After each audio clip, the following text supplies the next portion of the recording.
પ્રકરણ 2 બહુપદીઓ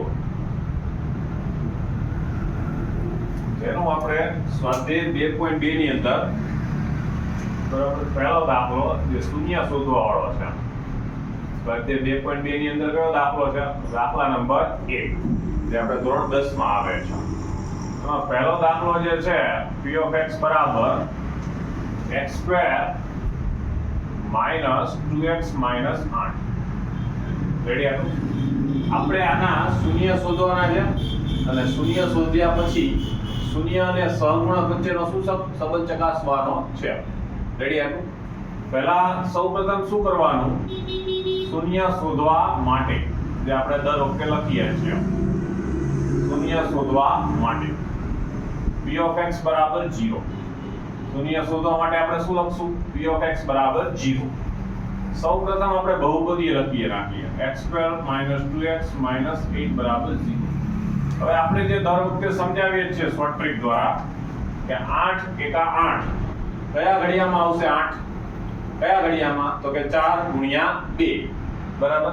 તો આપણે અહીંયા 4 અને અહીંયા 2 લખી નાખવાના છે. જો અહીંયા x² હોય તો આપણે દર વખતે x અને x લખીએ છીએ. જો 2x² હોય તો 2x અને 2x લખવાના છે. રેડી છે? આટલું કમ્પ્લીટ ખબર પડી ગઈ.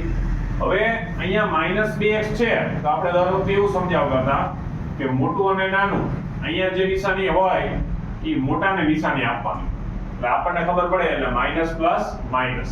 રેડી? આટલું સમજાય જાય? કમ્પ્લીટ છે. 2 4 2 માઈનસ પ્લસ માઈનસ એટલે -2 આવી ગયા. જે અહીંયા નિશાની હોય છે એ અહીંયા નિશાની આપણે માઈનસ આપવાની છે. રેડી હતું? હવે અહીંયા -2x છે તો શું લખવાનું? -4x + 2x - 8 = 0. આના -4x આના +2x. હવે આપણે આ ડાયરેક્ટ પહેલા આન્સર આવી ગયો છે x - 4 ને x + 2. પણ આપણે આ વ્યવસ્થિત બોર્ડમાં જે રીતે આપણે લખવાનું છે એ રીતે આપણે ગણીએ છીએ. આમાંથી કોમન શું નીકળશે? x² અને 4x માંથી x કોમન નીકળશે એટલે અહીંયા x - 4 અહીંયા 2 અને 8 એટલે 4 ગુણ્યા 2 આ 2 આમાં કોમન શું નીકળશે? 2 અહીંયા x - 4 બરાબર 0. જે આપણે દર વખતે વાત કરી છે કે 2 માં કોમન આવશે. શું આવશે? કોમન. એટલે અહીંયા x - 4 અને અહીંયા x + 2 બરાબર 0. રેડી? 2 નો x - 4 અને અહીંયા x + 2 બરાબર 0. આના બરાબર આપણે 0 લઈ લઈએ ઓર અથવા લખો આના બરાબર 0 લઈ લો. -4 આમ જાય તો કેવા થઈ જાય? +4 અને એ જ રીતે +2 આમ જાય તો કેવું થઈ જાય? -2. એટલે આ બે આપણા શું છે? દ્વિઘાત બહુપદીના શૂન્ય છે. શું છે? શૂન્ય. ત્યારબાદ જે આપણે શૂન્ય અને સહગુણક વચ્ચેનો સંબંધ ચકાસવાનો કીધો છે એની વાત કરી કે પહેલા શૂન્યનો બેનો સરવાળો લેવામાં આવશે. શું લેવામાં આવશે? સરવાળો. અને ત્યારબાદ બંને શૂન્યનો શું લેવાનો છે? ગુણાકાર. ઓકે? શૂન્યનો સરવાળો એટલે શું? કે જે તમને બે શૂન્ય મળ્યા છે બરાબર 4 અને -2 એ બેનો આપણે સરવાળો લઈ લેવાનો છે. આ 4 અને આ -2 આ બંનેનો આપણે સરવાળો લઈ લઈએ. શું લઈ લઈએ? સરવાળો. 4 ને 2 એટલે અહીંયા પ્લસ ઓર માઈનસ કેવા થઈ જશે? માઈનસ. એટલે અહીંયા 2 થઈ જશે. 2 ની જગ્યાએ શું થઈ જશે? અહીંયા -b/. શું થઈ જશે? -b/. રેડી? આટલું કમ્પ્લીટ છે. આટલું શૂન્યનો સરવાળો એટલે -b/a આપણો શૂન્ય અને સહગુણક વચ્ચેનો સંબંધ થઈ ગયો. હવે આપણે ગુણાકાર અહીંયા 4 અને અહીંયા કેટલા થઈ જાય? -2. 4 ગુણ્યા 2 કેટલા થઈ જાય? 8. પણ જે એકવાર માઈનસ છે એટલે અહીંયા કેવા થઈ જશે? -8. રેડી? આટલું એટલે અહીંયા શું બની જશે? c/a બની જશે. જે આપણે દર વખતે વાત થઈ છે કે શૂન્યનો સરવાળો એટલે -b/a, શૂન્યનો ગુણાકાર એટલે c/a. અહીંયા તમારો દાખલો પૂરો થઈ જાય. મોસ્ટ ઓફ તમારે જે બોર્ડમાં જે પૂછાય છે પાર્ટ બી માં બરાબર જે પહેલો દાખલો હશે 2 માર્કમાં એમાં ખાલી એટલું જ પૂછાય કે આના શૂન્યો શોધો. આખો દાખલો 3 માર્કના લેવલનો છે. આપણે બોર્ડમાં જે દર વર્ષે હમણાં છેલ્લા 3-4 વર્ષથી પૂછાય છે પાર્ટ બી નો પહેલો દાખલો છે સ્ટાન્ડર્ડ 10 માં એમાં આટલા અને શૂન્ય શોધવાનું કીધું છે ખાલી. બરાબર? જે આ વખતે દાખલો હતો બરાબર એમાં 2 માર્કનો જ હતો. ખાલી શૂન્ય શોધવાનું કે અહીંયા સુધી પતી જાય. બરાબર? આ બધું MCQ માં આવી શકે છે.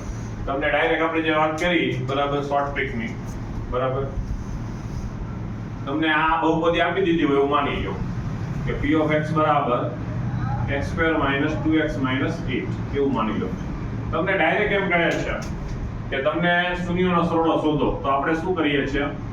Alpha plus beta minus b by a direct આપણે લખી નાખીએ છીએ. આ બે શૂન્ય આલ્ફા અને બીટા બેનો સરવાળો શું થાય? Minus b by a. હવે આનો જે સહગુણક છે ને a કહેવાય. આનો સહગુણક શું કહેવાય? a. આનો સહગુણક b અને આનો સહગુણક c. રેડી હતું? b શું છે? b શું છે?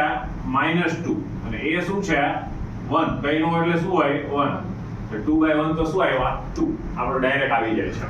આપણે આની જરૂર બી પડતી નથી. આઈડિયા આવે છે? આવે છે આઈડિયા? અને એના પછીનું જે વાત કરું, alpha into beta c by a. c એટલે શું છે આપણું? જોવા તો અહીંયા -8 શું છે? -8 અને a એટલે શું છે તમારું? 1. x² નો સહગુણક 1 થાય ને? કઈ નથી એટલે શું કહેવાય? 1. એટલે -8 by 1 તો અહીંયા શું આવે? -8 જે ડાયરેક્ટ આવી ગયું. આ પૂછાય આપણે MCQ માં. શેમાં પૂછાય? MCQ માં ડાયરેક્ટ. કે તમને પોલિનોમિયલ્સ આપ્યું હોય બહુપદી, એના ઉપર ડાયરેક્ટ એમ કે શૂન્યનો સરવાળો અને શૂન્યનો ગુણાકાર. રેડી? સમ ઓફ 0 અને પ્રોડક્ટ ઓફ 0. કમ્પ્લીટ છે? લખી લો.